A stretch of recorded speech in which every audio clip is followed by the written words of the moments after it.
রায়হান নাসরিন। আমি ঢাকা থেকেই পরীক্ষা দিচ্ছি। আর আমার প্রিপারেশন মূলত মেডিকেলের ছিল, তবে পাশাপাশি আমি বাংলাটা পড়ে রেখেছিলাম, যেহেতু মেডিকেলে আমার জিকে আর ইংলিশ রয়েছে। তো এখন এর জন্য এখানে পরীক্ষা দিতে আসা, জাস্ট শখের বসে আসা, তো দেখা যাক কি হয়। হাসিম, আমি বগুড়া জেলা থেকে আসছি। পরীক্ষা মোটামুটি আলহামদুলিল্লাহ ভালো হয়েছে।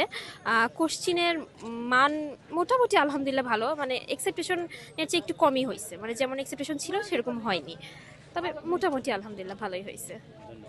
Thank you. প্রিপারেশন মোটামুটি অত ভালো হয় নাই বিভিন্ন কারণে, কিন্তু আছে মোটামুটি ভালো প্রিপারেশন।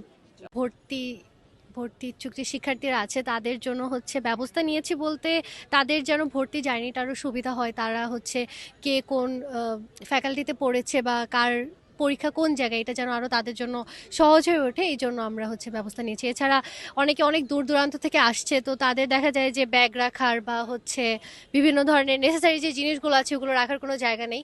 তো জেলা সমিতিগুলো এভাবেই হেল্প করছে যেন তারা তাদের জিনিসগুলো সেফে রাখতে পারে, এবং আমাদের কাছে সেটা সব সময় সেফই থাকে। এবং আমরা টোকেন সিস্টেম ব্যবহার করি, তো এর মাধ্যমে হচ্ছে তারা তাদের জিনিসগুলো আমাদের কাছে নিশ্চিন্তে রেখে যেতে পারে এবং যখন আসতে পারে আবার নিয়ে যেতে পারে।